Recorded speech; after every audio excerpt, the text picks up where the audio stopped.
So, good morning, ladies and gentlemen.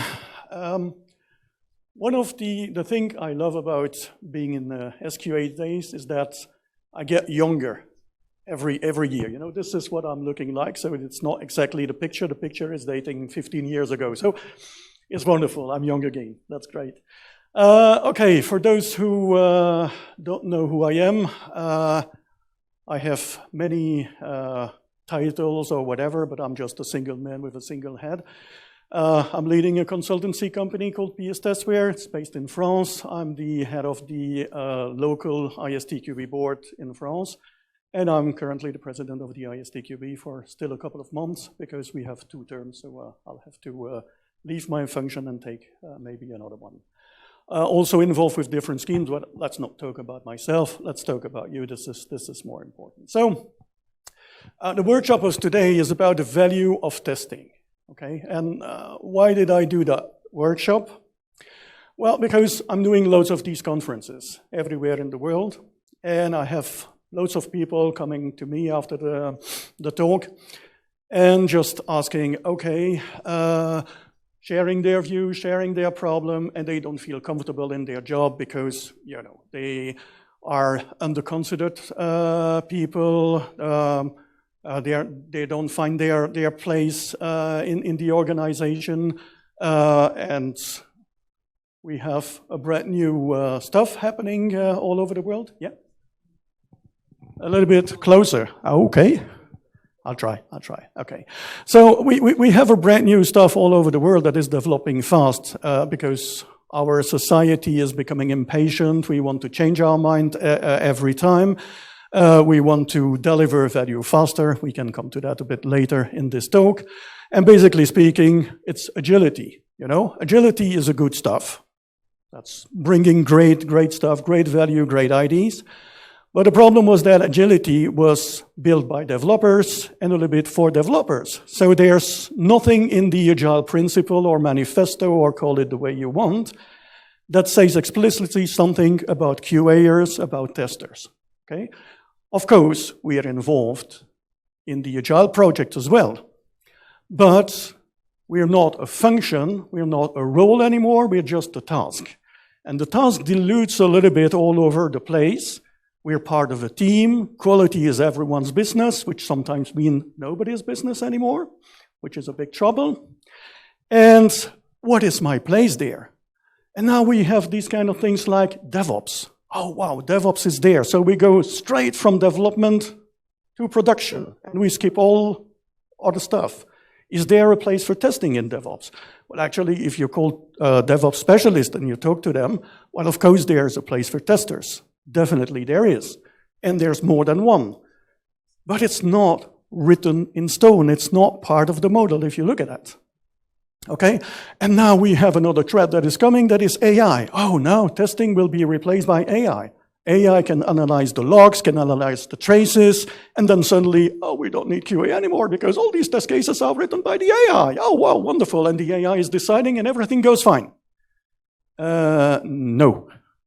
That's not how I see the future. We have a future, ladies and gentlemen, so you're in a good place and you're in a good job, but we need to communicate about what we're doing. We have to communicate about our value, and we need to do it smarter than we used to do. Because, well, as I said, I'm, turning a bit older. I'm in this business for 25 years, and we fought for 15 to 20 years, at least this is my experience, to be recognized as a role, as something that is valuable for the IT business. And then suddenly, we are diluted in a brand new approach and a brand new structure, even with an S, and it's more than one. And we need to convince again that we have a role to play. Is it something that you're facing in your career today? More or less. Okay. By the way, this is kind of a workshop. It was supposed to be a bit longer in the origin, but this is a double-track session, so we'll manage that, no problem. But you can interrupt me anytime. So if you have a question, if you have a remark, if you have something to say or share, do it, okay? You won't disturb me. I won't be completely lost in space after the question or something. don't worry, I'm used to that. Okay, so that's the reason why I decided to start this workshop. And yeah, as I said, Agile is something that has been developed by developers for developers. And one of the things I've learned from my testing experience is that we don't see our mistakes. We don't see our own problems. So if we develop something and we make typos or errors, whatever, we don't see that. You just write a text, something, I don't know, you're going to present your work or something, or you do a presentation. Well, you're having typos, you're making mistakes, but you don't see that. It's always better to have it reviewed by somebody else. And the same goes with our children, by the way. Our children are perfect, aren't they? They're always perfect. I have 2 girls, and they are the best girls in the world. They are absolutely perfect. They have no defect at all, nothing wrong. Well, don't ask my neighbors, don't ask others, but this is my view, So if I develop a piece of code, this is my baby. It's perfect. There's absolutely no way it could be destroyed. And then you have all these nasty guys coming from QA, and they say, it's crap. What an ugly baby. You say that? You go to the hospital, to the maternity department. Oh, that baby is ugly. Look, it looks like an old man. No hair, no nothing. What an ugly stuff. No, you don't say that. And developers, that's their baby. So they need to have QAers to review and to, put things in perspective. No, my girls are not perfect. Of course they have some problems. Of course they have some failures. Of course they have some things that can be improved, like everyone's child. But I will not see that. I will need to be told gently, otherwise I'll kick you. Okay. So what is special about testing? And sometimes you read comments from haters. There are people who hate testers, who hate ISTQB for some reason. Okay, that's their opinion. I don't care. I don't mind much. But basically speaking, one of the comments or the criticism I get is, yeah, you're no different. You're not different. You're just, like everyone, and sometimes even underqualified people. Might be. I would say that testers are different, or at least they have a different mindset. You don't need to be different to be a tester, but you need to have a different mindset. You need to be critical. And no, our children won't all become Albert Einstein or Céline Dion, so there are crappy pieces of software. Definitely. And you need to have somebody to criticize, to review, and to check, and to tell them, well, this can be improved. I don't care much about the agile approach, whether this is a role, whether this is a task, whether this is everyone's business or my business or nobody's business. I don't mind much, actually. It doesn't matter.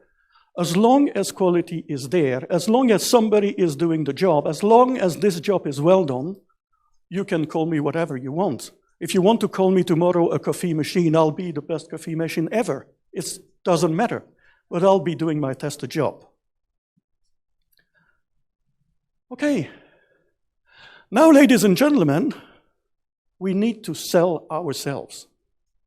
We need to tell these guys who are not acquainted anymore with the role of a tester, with documentation. You don't document anymore now. Huh? We are agile, so no documentation. Huh? Working piece of software over exhaustive documentation. Yeah, but over doesn't mean no more. It just means if I have to choose at a certain moment, in critical moment in time, whether I should still develop software or over-document something that nobody will read, I would go for the working software.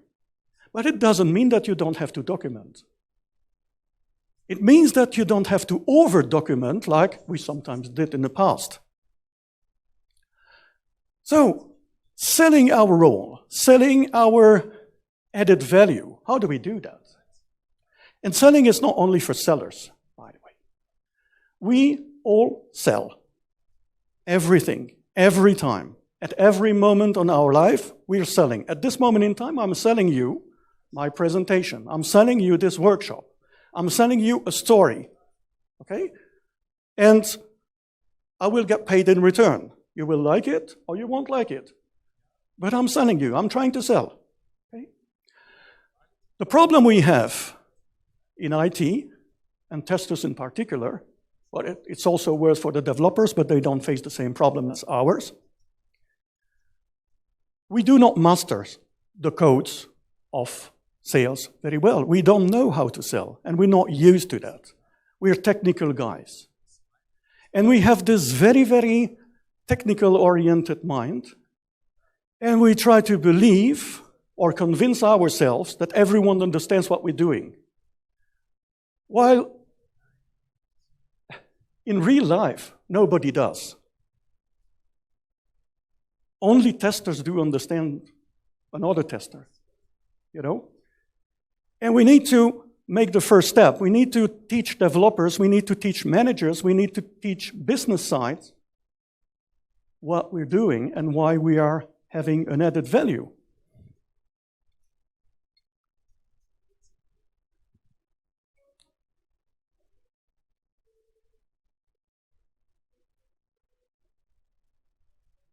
You see, 25 years after, still shaking.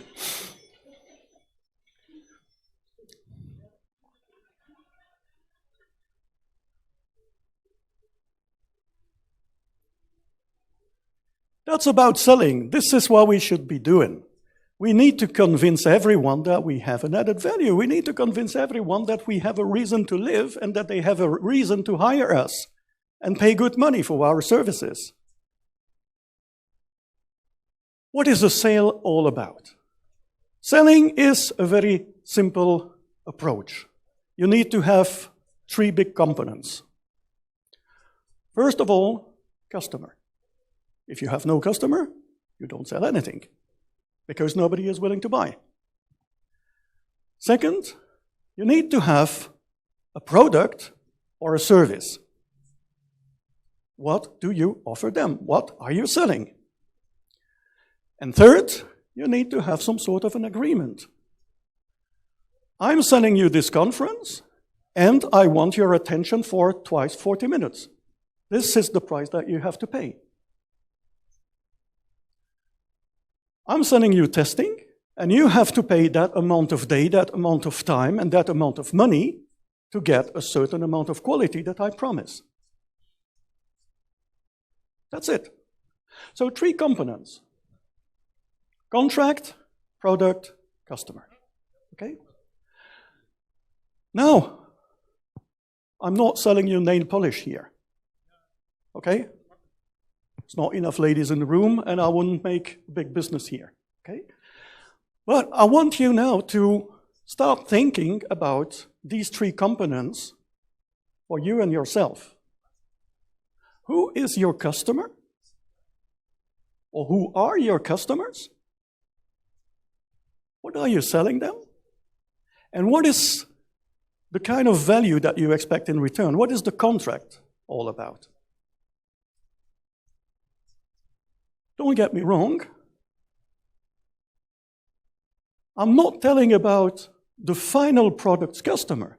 These are not your customers. The perspective that I want you to adopt right now is your internal customers.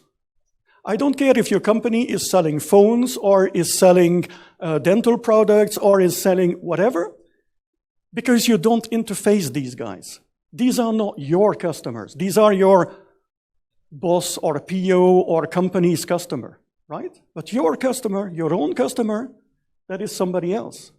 And who is that somebody else? Is it your manager? Is it business representatives like POs or whoever? Is it developers? All of them? One of them? This is where you need to understand who you're interfacing, because these are the ones that you're going to satisfy in the end of the day. Okay? So, who are your customers? What do they want? What is expected from you from their perspective? What are they expecting you to deliver? Is it a report? Is it quality? What does it mean? How do you define? Is it, I don't know, automated tests? Name that. And how do they perceive us? What do they say about us? Okay, and we'll come to that. We'll have a couple of exercises, and the first one is coming here. Who are our customers? So this is a workshop, so I'm supposed to having some sort of interaction with you. Now you've been very comfortable on your seat and listening to the old guy saying all these jokes, but now it's your turn. Who are our customers? The floor is yours. Okay. So I'm supposed to write something. It's gonna get a little bit trickier. So you said this. 1, 2, 3. Units. Yeah, business units.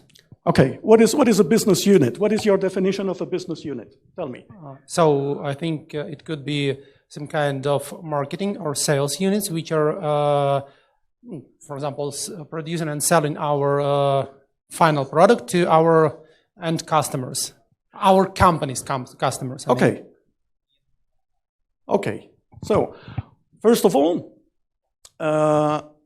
you need to choose one, actually, because I'm not pretty sure that marketing and sales have the same goal in life. Again, you should put yourself, it will come in the presentation later, you should put yourself into their shoes at a certain moment in time. So if your customer is marketing, you're going to sell something to them, which is, the bling bling stuff, and wow, we are going to advertise how good and smart we are, la la la la.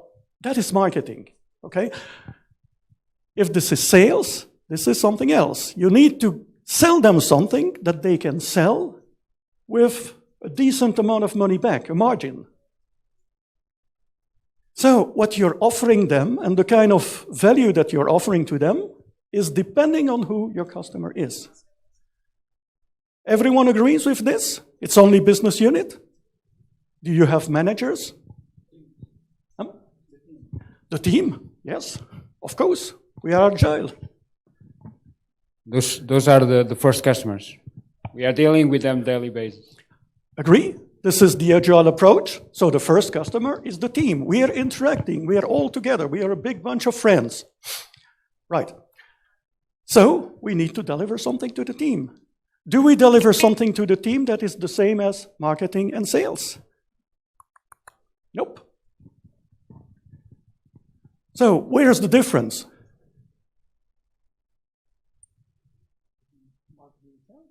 No. Team or marketing and sales? What do we offer something different to the team that we offer to marketing and sales? I guess the answer is yes. The team would be interested in other kind of deliverables than these guys. These guys would like to see figures, reporting, I don't know. You will tell me. The team will want you to do some tasks, will want you to deliver some feedback about the product. This is what a QA is supposed to be doing in a team, right? Okay, for the camera, I'm now moving back to the stage. Sorry. Okay. So how do we see these guys? Okay. So that's really putting yourself in the right perspective here. How do you model these guys? Because basically speaking, to me, a marketing guy is, I don't know, somebody that is very creative, wearing a T-shirt and a lousy back trousers. The sales guy is somebody wearing a tie and very serious and then always talking about business. And the team, that might be a whole bunch of people working together like we are all today in this workshop session, right?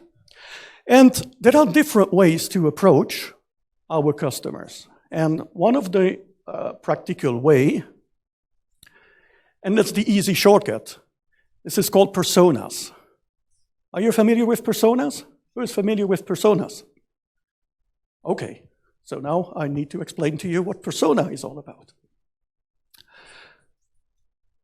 When you cannot approach the real stuff, the real customer, you need to model it. You need to have a kind of business model or practical model of your customer. You need to figure out how your customer is working. And because you don't have the chance to interface the real shebang, then you need to create a model. A persona is some kind of fake user. It's very much used in usability, it's very much used in the agile approaches today. And that's just a way to model a couple of profiles, a couple of customer profiles, basically. And what we do is that we create these persona. Persona are characters.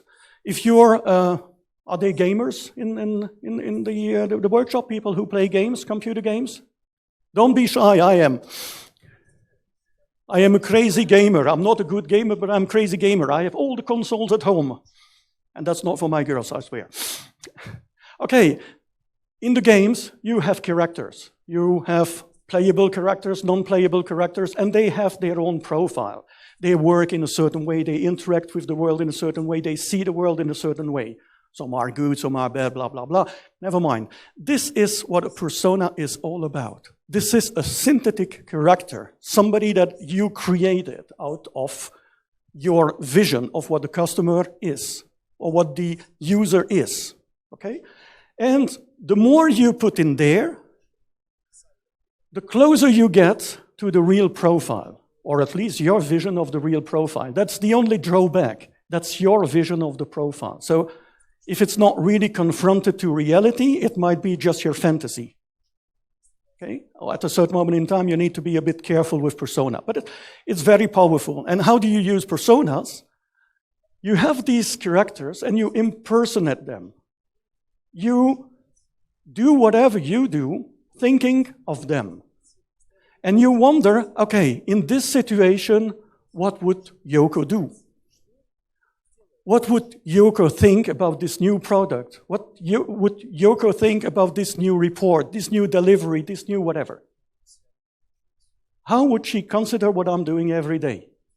That's about it. Okay? Of course, you don't have one single persona because you don't have one single customer. You have another kind of persona. And you have 5 to 10 personas to create for each and every product or each and every service that you deliver.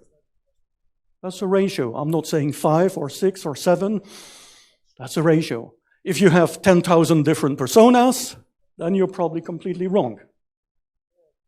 If you have 10 different categories, then you probably have a wide range of customers or users. Okay? So, let's try all together now to build some persona. Okay? So I'll do it.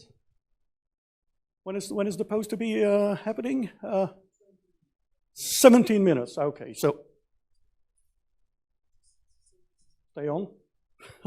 Okay, so I'm moving to the whiteboard again. Let's take one. Marketing, sales team. Who do you want to get? Team is a little bit difficult because there's more than one. So let's take marketing. What is marketing? How do you envision marketing? Tell me. Who is a typical marketing guy? A man or a woman? That's a woman. Okay, marketing is a woman. Wonderful. I love that. Marketing woman. What's her name? Julia. That's okay. So, is she young? Is she pretty? 30-ish. Okay. 30. She's experienced. Okay. So you see, how is she envisioning life? What is Julia's concern? Is she a very techie kind of woman, or is she a very business-oriented kind of woman?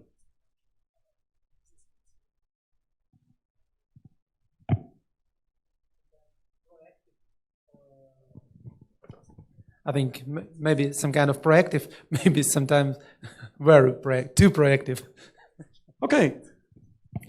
Why is it important? Why is it important? Now I'm painting my fingers blue. Why is it important? Well, because if Julia is business-oriented, don't try to sell her technology. She doesn't care about your tools.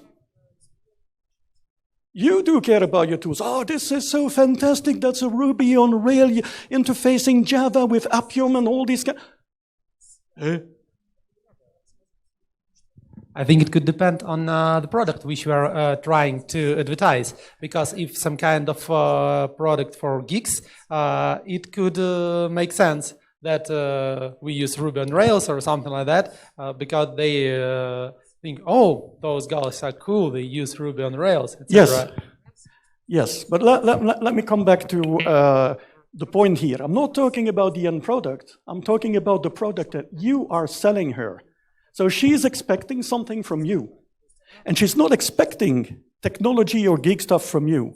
And I would even question, at a certain moment in time, if marketing really do understand the technology behind. What they need to understand actually to advertise and prepare the sales process, because that's what they're doing mostly, they need to understand what are the keywords that they need to extract from all your gibberish technical talk and put it in the right place so that the geeks that are your end customers that you will finally interface, not you, these guys, okay? This will be talkative to them. This will be talking to their guts. You know, oh, wow, this is it. Oh, this is a next-gen console. I want that. Oh, this is an 8K kind of display. I want that. Okay? Nobody understands what is a next-gen or a 8K, but the geeks. But it doesn't matter. It sounds so good. It displays so nice. Okay, back there. Our personas can be goal-oriented, okay? So, for instance, not everyone is willing to pay a high cost for a service. Not everyone is willing to pay a lot of money to get something in return, okay? And you need to understand that. Because if you change the service and you say, well, the technology is much higher, much blah, blah, blah, and you just need to pay that extra, it might be that you lose people in the way. And you need to understand if what you're selling them or trying to sell them is necessary to them or is just an option. Getting back to the marketing discussions we've just had. If marketing people don't need to understand technology, but just need to have the keywords, sell them the keywords. Explain to them very simple, this is it. And they don't care about all the explanation and the fact that this is inflating that and that is working there and this is better than that, because it doesn't matter. They will never have to explain that. That's not their job, you know? So as a tester, be sure that you sell the right argument to the right people. If you want to interface somebody from marketing, you need to sell that person marketing services or products. And these are your products. You're not going to deliver defect to marketing. They don't care. This is a product that you deliver to developers. You're not going to produce the defect report to marketing. They don't care. This is something that you deliver to management. So you see?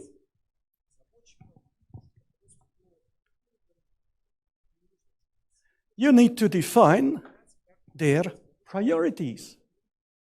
What is it that they want?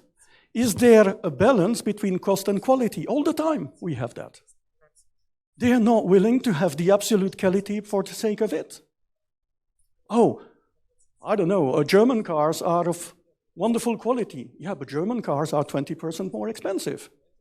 Do you want a German car? Oh, Bugatti is even better, you know. They have all these kind of wonderful systems and such power. Are you willing to pay €1 million to get a car? Can you afford? No. Okay, so where's the balance? Okay? That's a cost versus quality, cost versus risk. The necessity versus the fact that this is optional. I've been doing loads of mistakes in my career, you know, trying to oversell quality. I've been involved in a telco project. And what I did not realize there was that their guys these marketing people and these telco people, they were not really interested in quality. Not for the sake of it. If it was more or less working, that was good enough for them. Because the product, yeah, but I know this is funny, but basically speaking, I just got this perspective back. And the product is about to last 2 or 3 months. And after 2 or 3 months, it's gone. So who cares? Who cares? Nobody will complain. It's very rare that you have, if nothing is working, if you can't, phone or do whatever, then you will have loads of complaint. If you have a network drop down at a certain moment in time, yeah, so you need to understand what they really want and how much they're going to compromise, In most cases, we just come to the floor and stick very much on our position. We say, it's not good enough, it's not going to fly, so we're not going to do that. It's not going to production. Well, these guys, they have a sales plan behind. It needs to go in production. So is it good enough to go? Are they ready to take the risk to let it go? And this is what you need to understand. This is how you work in a team. You need to understand each other's. And this is one of the biggest added value of the Agile project. You're interfacing different people with different viewpoints, with different attitudes, with different objectives, and you need to understand that and deliver the right stuff to each and every one. So, back to what Joel said, if you've been to his talk, he just said, don't go for the easy shortcut, and don't deliver the same hammer to every kind of project you have. Adapt to your different set of customers.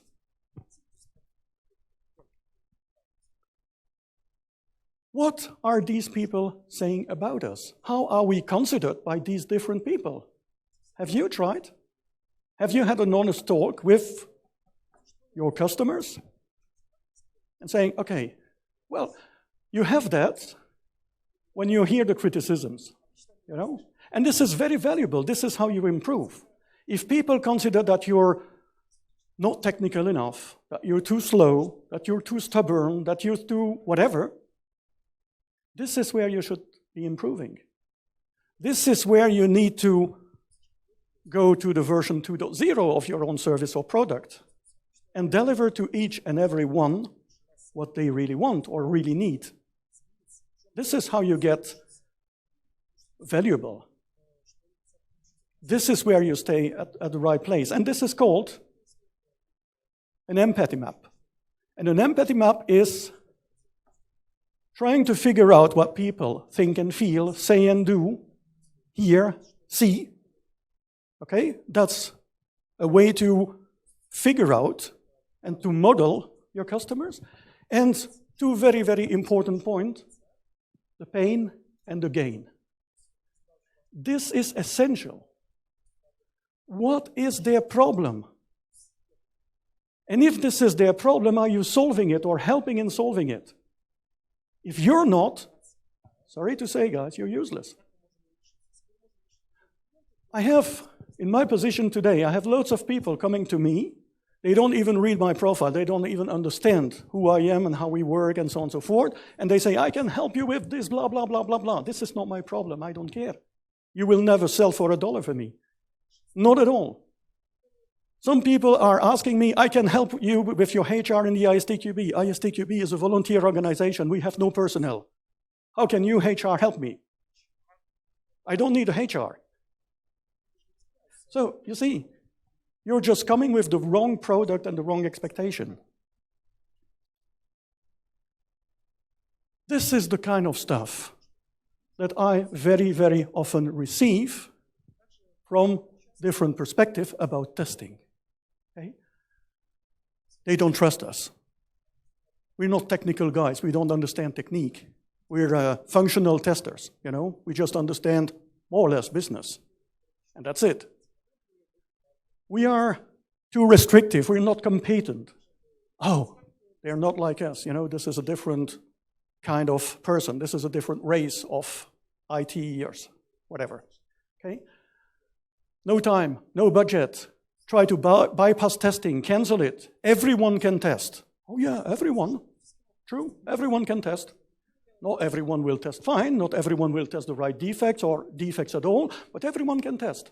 Let's not document, let's do exploratory testing. You know, we don't define anything, we have no charter, we have no time box, we just monkey test, play around. And you know what? I can do exploratory testing. I have 20 years of, even 25 years of experience in testing. I can do that. I know how a software should work. I will find a certain set of defects. These are the obvious ones. I will need to have a talk with you to understand your business to find the other ones. And I will limit myself in time so that I'm not testing forever and ever after and playing with a piece of software so that it will never end. But this is real exploratory testing, okay? This is not playing around or fooling around. We are too expensive, or are we? What is the cost of the defect in production? What is if your company image is completely destroyed? What if your website is totally out? It has no cost. We don't find the right defects. Oh, this is typical developer stuff. You don't find the right defects. You know, you haven't seen the typo there in the code. I don't care. Honestly speaking, big secret here. Why are we getting quality? Why are we testing? For whom are we testing? For the end user, for the customer, for somebody who pays our bill in the end of the day. So I don't care about your typo. I do care that the stuff is not working. And there's the difference. I'm not saying that you should not be technical. I'm not saying that you should not invest time and effort in learning these skills. That's all right. There's no problem. That's not what I'm saying. But I'm just saying that in the end of the day, somebody is paying the bill.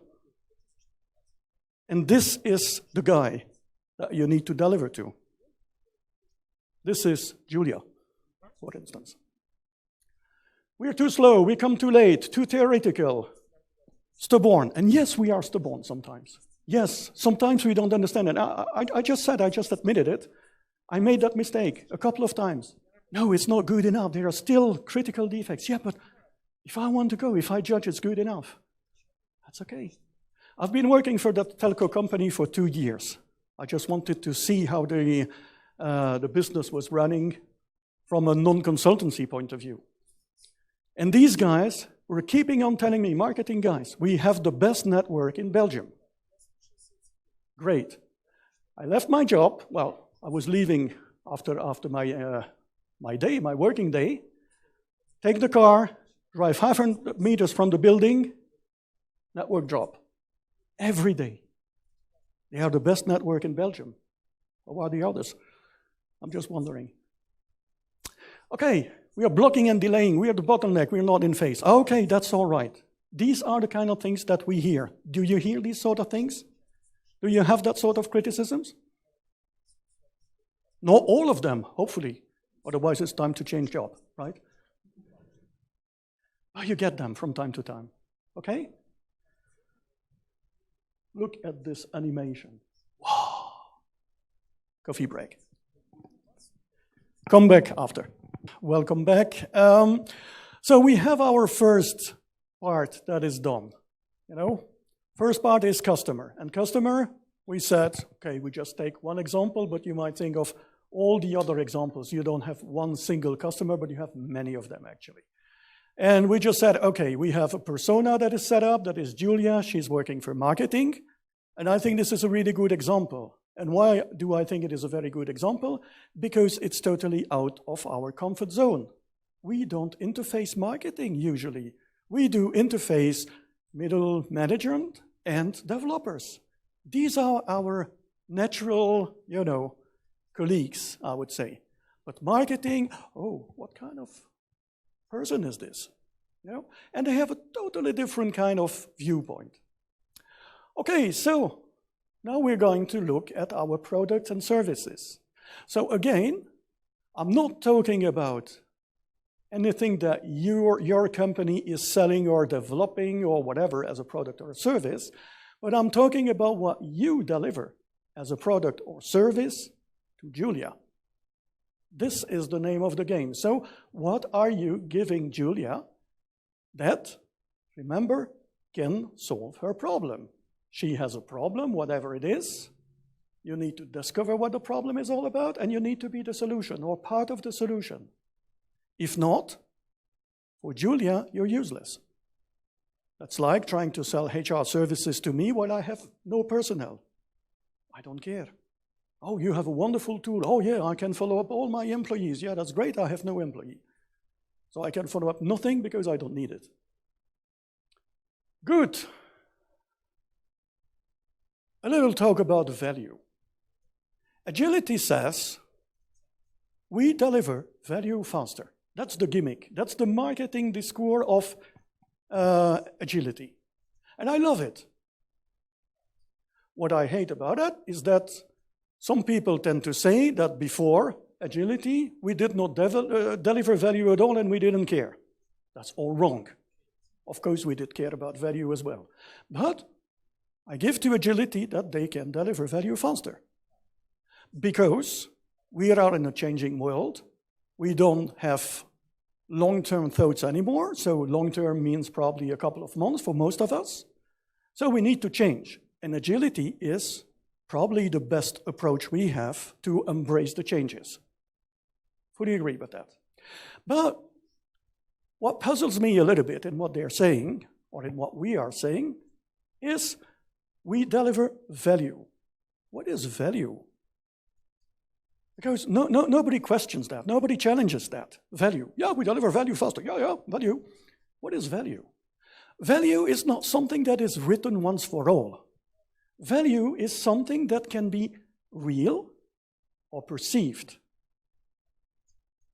Let me just give you an example, okay? And I will reuse it in my tomorrow speech because this is something that is very important to me. Let's say that we have a little girl, a little boy, and that little girl or little boy, we offer them a teddy bear, a plush toy. The cost of a plush toy is $9.95.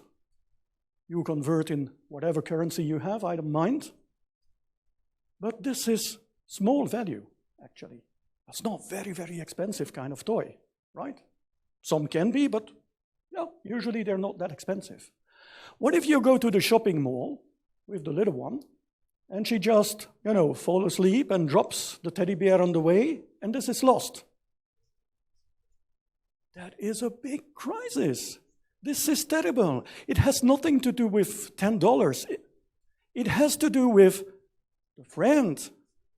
She's telling all her secrets to the friend. It helps her sleeping at night. It smells like you. This is, the comfort zone, the reassuring kind of toy. This is the transfer toy. Nothing to do with 10 euros. It's priceless. This is value. That's how you perceive value in a different way. Another example. You take a bottle of Coca-Cola. Well, no advertisement, but Coca-Cola company, if you want to hire my salary, that's all right. The price of a Coca-Cola, or the cost of a bottle of Coca-Cola is probably 30 cents out of production. But when you drink a Coca-Cola on the low-cost flight or at the disco, it costs you way higher. This is the same product, exactly the same bottle, same content. But you're ready to pay 10 times the price and even more than 10 times the price because of the context. And would you value a bottle that is open? So let's say that I left half of a bottle open there or just an open bottle. Will you drink it? Probably not. But if you're in the middle of a desert and you're thirsty like hell, you'll probably drink it. And you know what?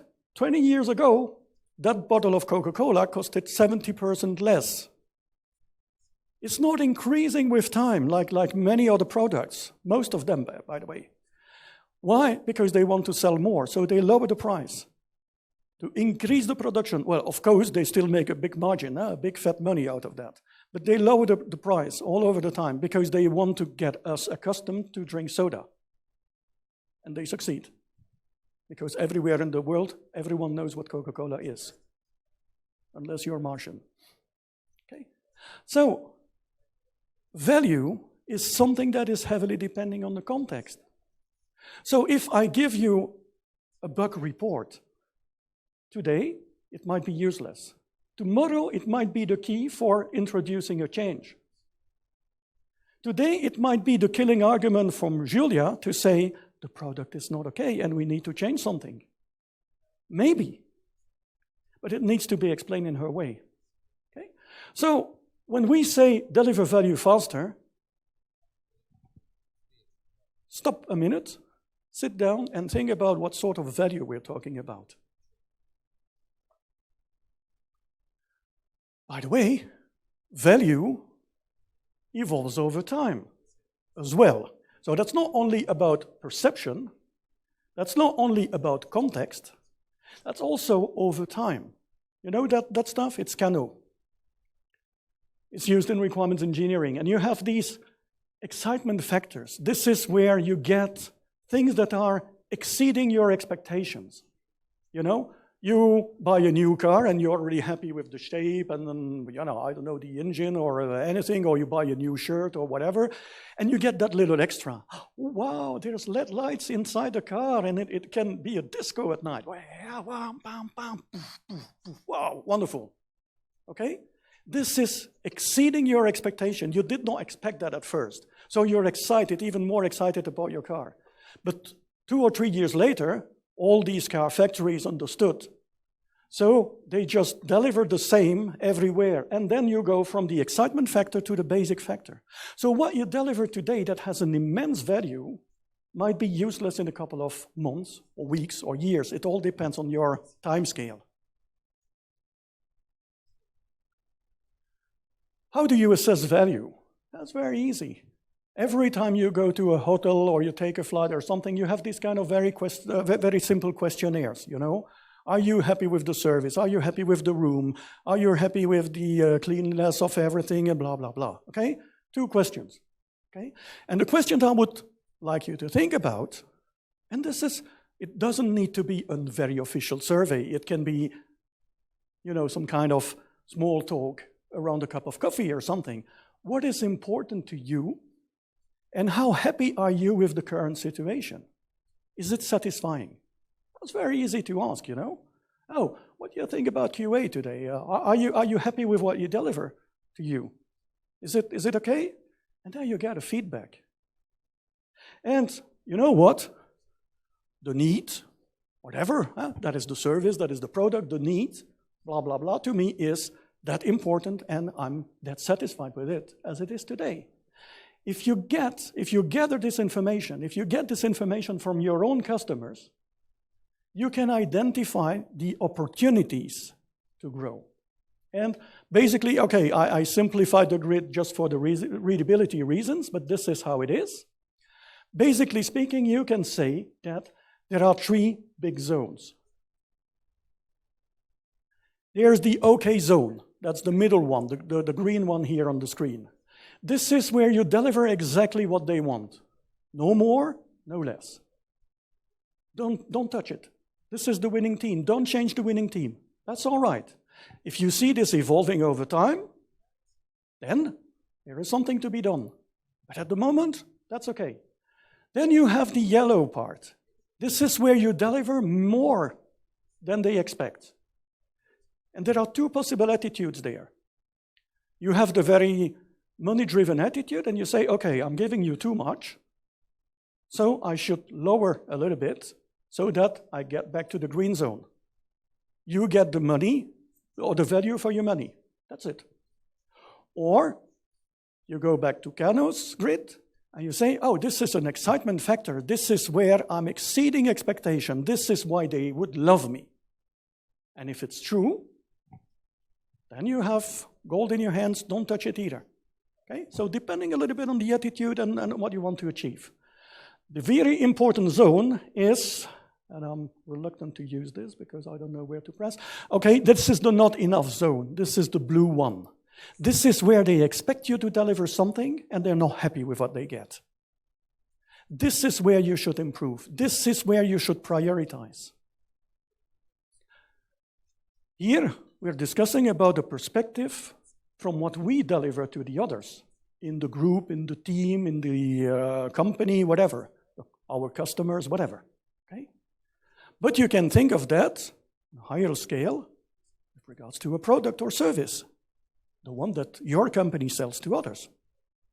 This is just a simple satisfaction questionnaire and how you can use that. So, what do we exactly sell? When you have this, the very important stuff, and I said it and I repeat it here, they have pain and we should bring gain. We should bring a solution to the problem. If they think we are too expensive, that we don't find the right defects, that we are too slow or too late, just examples, but you might have your own, then we need to bring the solution. We need to work on it. And what is it that we deliver? Is it information? To me, testing is there to bring information to the company, to the team, to the world. Information about the quality of the product. Information about the readiness of the product to go to production. It's not that we're making the decision. That's not the point. It is that we bring enough information to management at a certain moment in time, or Julia, or whoever is the decision maker in there, to make the right decision. Okay, I'm willing to take the risk. This is good enough. It's not a Lamborghini, but it's good enough. It's still a supercar.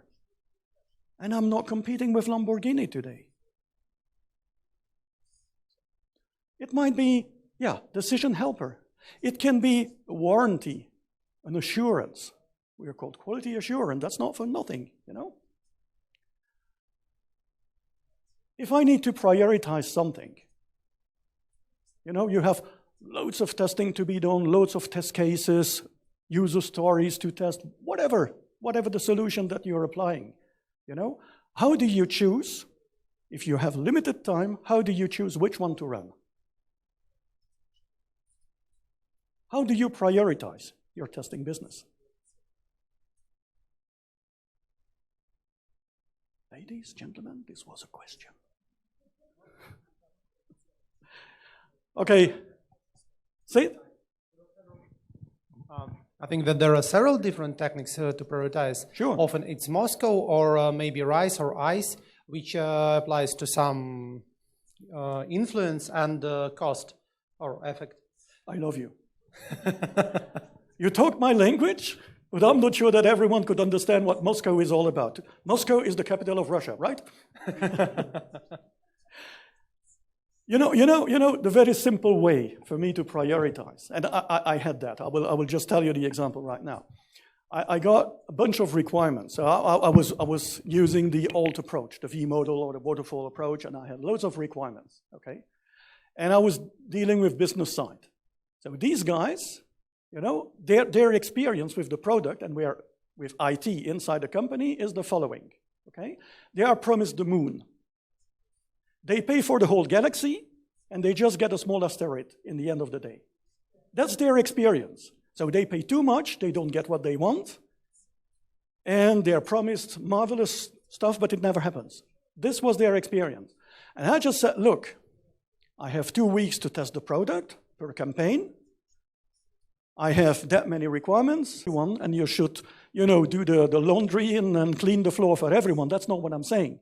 I'm just saying that each and every customer we have, each and every person that we interface professionally within our job needs to have some sort of product or service delivered by us or from us, and we need to make sure that it helps them.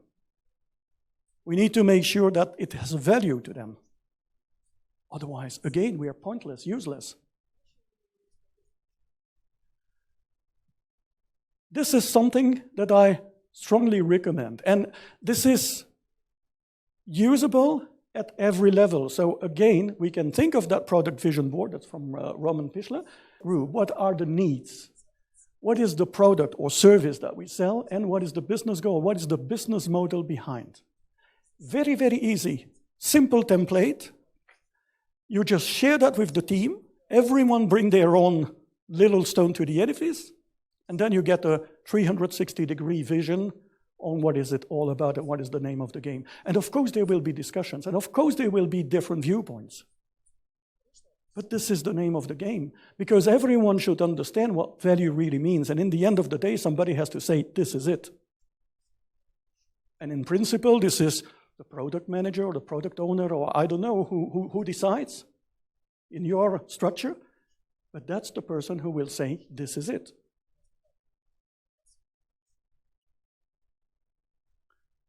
So, for whom are we doing something? Why do we do that? That's a very important question. If there is one question ever that you need to experience as a tester, this is the why.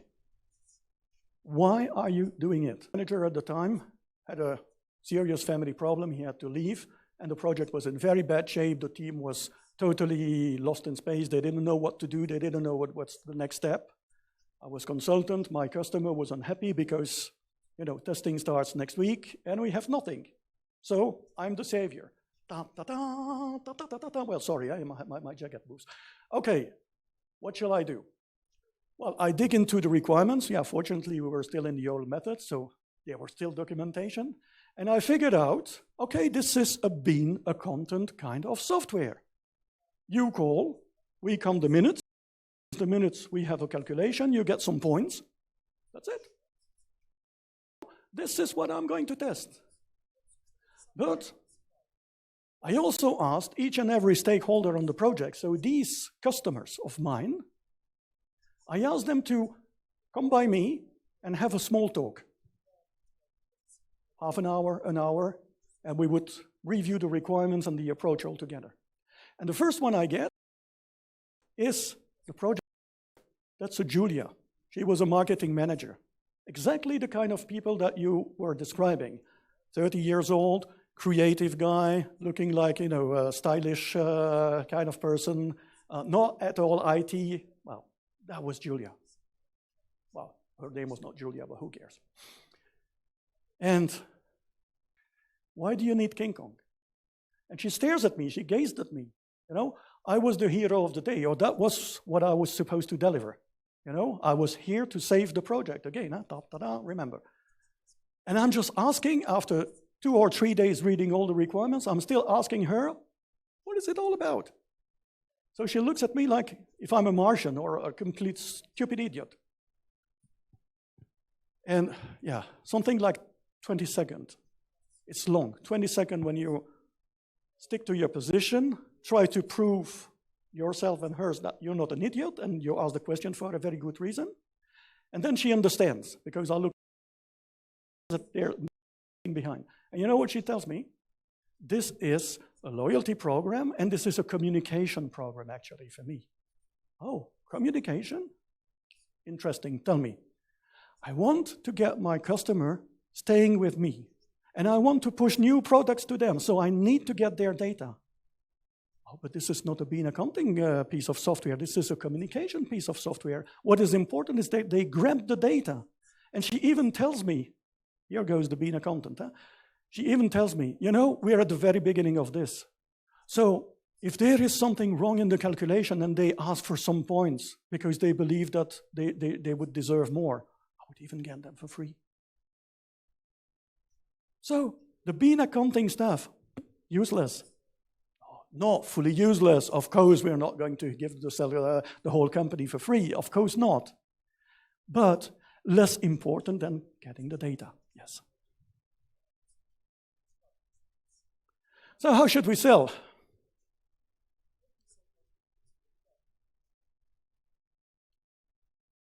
This is in Canada. Oops. Oh, you might have that in Russia as well.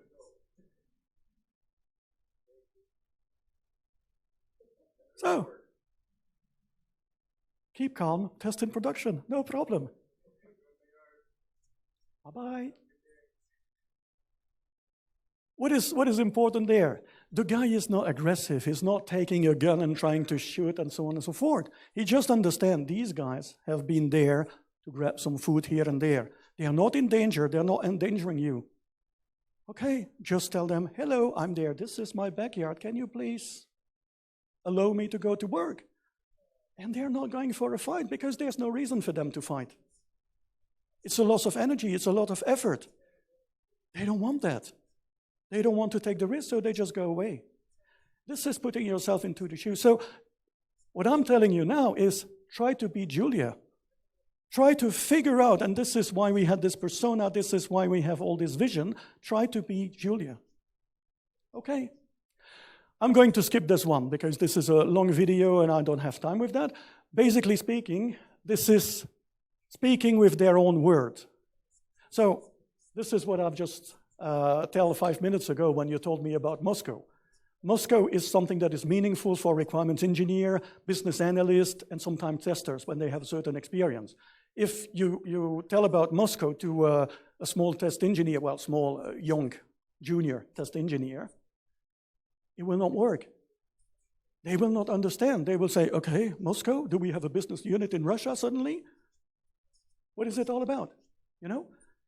If you're in that business for longer, if you're more senior, you know what Moscow is all about. You know how to use Moscow to prioritize. So you need to speak their own word. What is also important in selling is the story behind. You need to tell them a story, and a story is always the same. You start with something, you raise the action, you come to the climax, and then the following action, the result. You're solving their problem. So they have a problem, the problem is rising, and you come with, this is what you need to sell. This is how you sell better. People like to be told stories. People like to read novels just because of that. And that's always the same. You have happening, there's a change happening, and the change is bringing problems. And then you come to the paroxysm of the problems, the climax, and then everything goes fine. Wow, that's not always a happy end. Because, yeah, we are human, so it's not always a happy end, but still there is an end. And this is it. So you should think about your product or services as a story. What is the story that you're going to sell to Julia? Okay. So it's a little bit difficult to exercise this in a group, but you can think of your own story for your own project, product, service. You have a fantastic solution for better testing, or better testing that's already too much focus on what we're doing. You have a fantastic solution for Julia, for solving Julia's problem. And you will have another story for solving Vlad's problem, because Vlad is your manager. And you'll have another wonderful solution for Christian, because Christian is the sales guy. And you have a wonderful solution for, I don't know, and that can happen to them. And they start panicking. And then you come with some sort of halfway solution where it's not that bad, but it's still worse than doing nothing. There's still a cost. But because they compare what they thought the catastrophe would be with what you bring, it's very much acceptable. And we are always tricked with these kind of mechanism. It's even used in advertisement. Most of the companies that do not use our product, which is a security product, are hacked or have been hacked in the past year. My company can be hacked. Let's buy this. This is it. So what we have to put in perspective here is the cost of a production shutdown. If wrong information is published on a website. I've seen websites. I was working for retail companies. And for some reason, the mechanism for setting up the price on the website were wrong. But there's a law that says if the price is displayed and it is halfway reasonable, you have to sell that price. You're forced to. I've seen big TV set going for 20 euros. And there was a big loss. And at a certain moment in time, the law is a little bit flexible because, yeah, shit can happen and yeah, people can make mistakes for sure. And then if people really know that there is something wrong in there and misuse that information to get a benefit or a profit, then you're not forced to sell them anymore. So there is some kind of latency period, but during this latency period, before somebody can reasonably interpret that, yeah, there was something wrong, you lose money, okay? What is the price or the cost of a calculation error on customer documents or internal reporting, decision-making? What is the cost of a defect?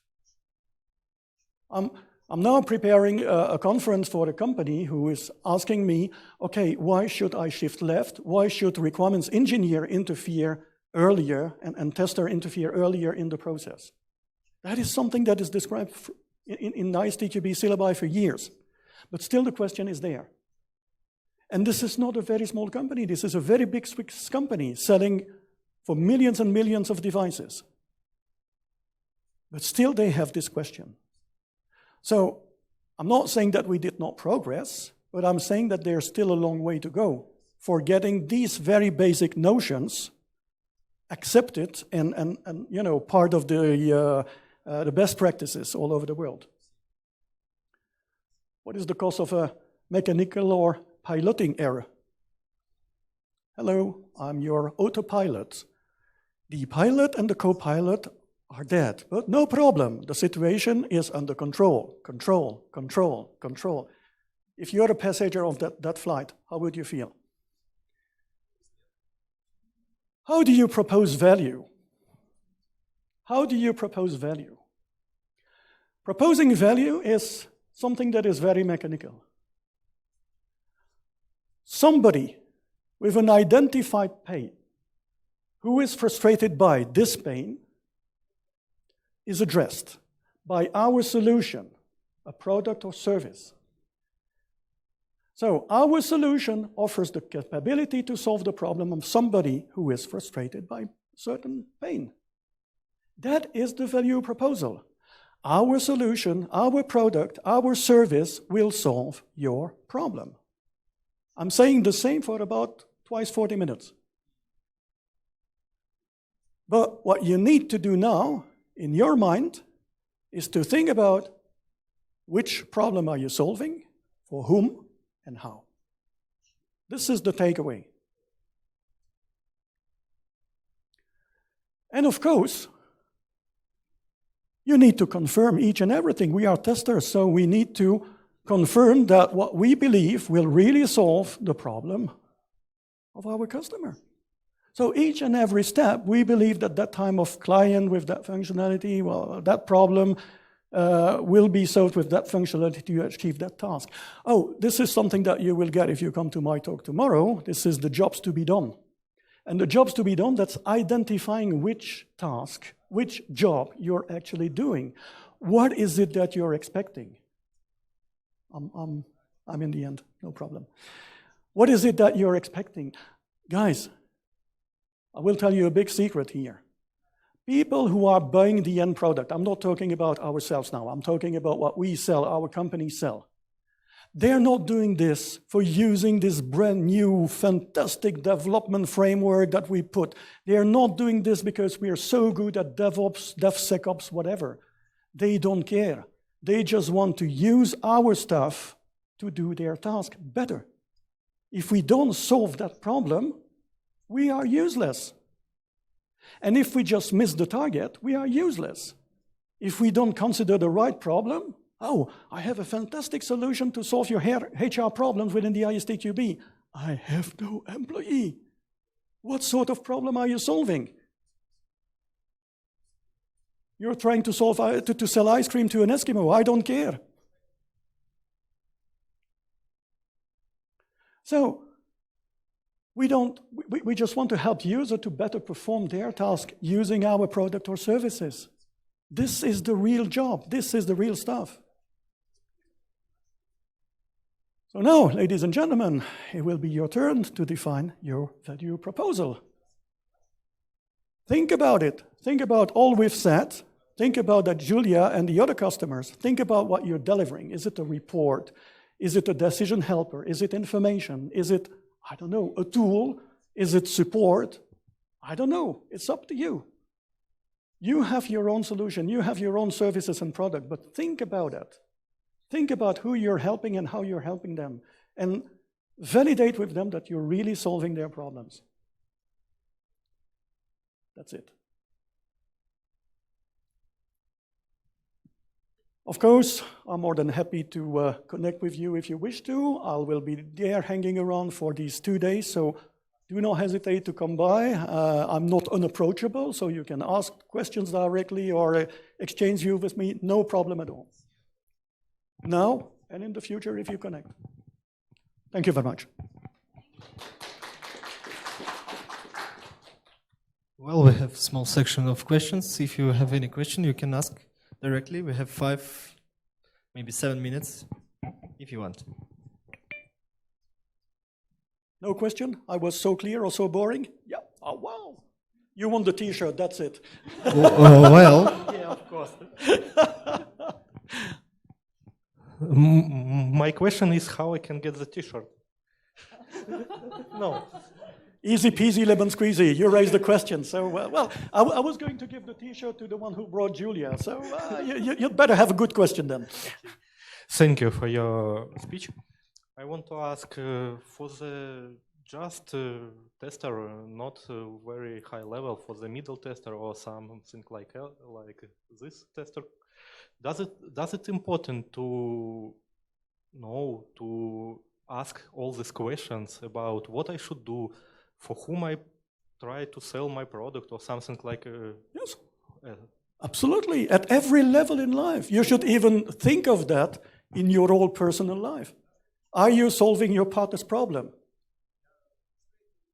Are you solving your parents' problem? But my part of problem can be different from the Julia problem. Absolutely, and you will have a different service or product, I suppose. Yeah. Well, unless your partner is Julia, I don't know. No, but I think that this is the pure mentality of a tester. You should ask, and I just said the magical word. That's the why. Why are you doing things? Why are you doing something? This is very important. This is something that you should question all the time in your head. And I know that there are different levels. You have the junior testers, you have the senior testers, you have the senior testers, whatever, and the ones in between, and the people who consider they are senior but they are just junior. All these kind of profiles. But it doesn't matter. At your own level, you should raise the questions. Of course, as a junior tester, I'm not expecting you to think what kind of CEO problem you're going to solve.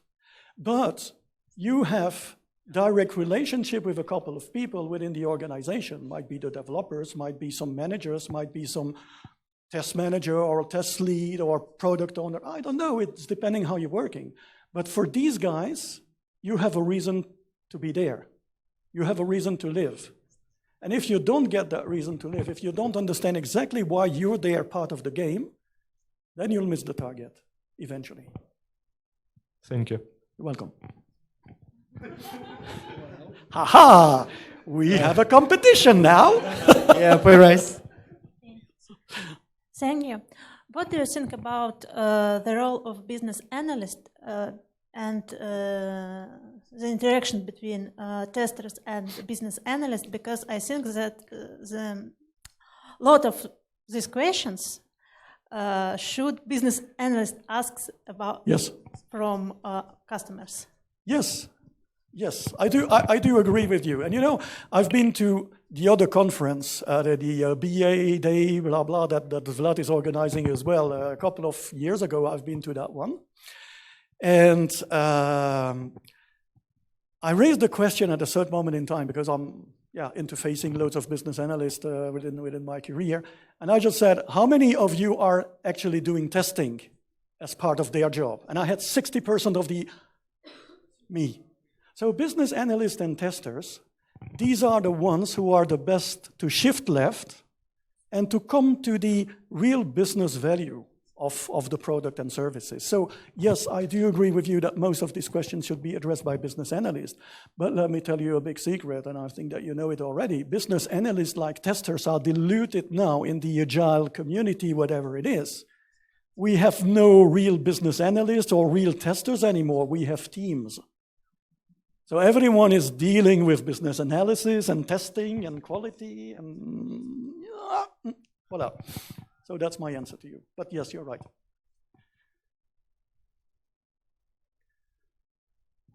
Thank you very much. I'm a software architect, and my main aim is a good quality of architecture and good quality of code. Usually, when I communicate with the product owner, with business, I heard you should do it as soon as possible, faster, but not in a good quality. And maybe sometimes later you should fix these problems. That's why sometimes we lose our quality. Yes, I agree with you. And this is, but don't forget something, you know, we're not the decision makers. We are the QAers. So we're there to provide a service to the organization, whatever it is, and yeah, independent on how you work.